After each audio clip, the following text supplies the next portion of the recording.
All of us here today do not want to see our election victory stolen by a Novembru 2020, Donald Trump jitlef kontra Joe Biden.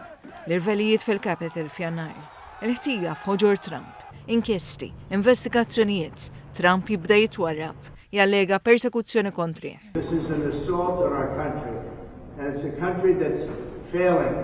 It's a country that's run by an incompetent man who's very much involved in this case. Fitri għattelaw minn kell qasmit fil-kamp Republikan. Jinażel bħala kandidat presidenzjali biex jiffaċċja lil Joe Biden. I'm staying in the race. Il-qiegħed kompli tisħon il-kampanja elettorali tirranka. Trump jaħlisa biżbrix. Tir jgħaddi minn marasu. Jolqotlu widintu.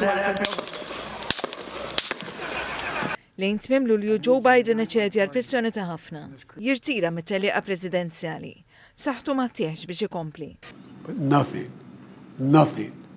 can come in the way of saving our democracy. That includes personal ambition. Tidħol fix-xena l-Viċi President Kamala Harris, l-ewwel mara ta' nisel Indjan u Ġamajkan, imwilda California, karriera bħala prosekutur.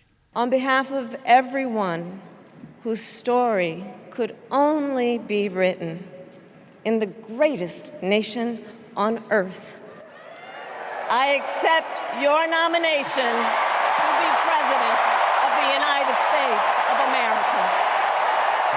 Kienet it-tieni darba li Trump kien ser jiffaċċja kandidat mara wara r-rebħa kontra Hillary Clinton fl-elezzjonijiet tal-2016. U kontra kull mistennija l-uħud, Trump ħareġ rebbieħ f'wieħed mill-iżjed ritorni drammatiċi fl-istorja politika tal-Istati Uniti.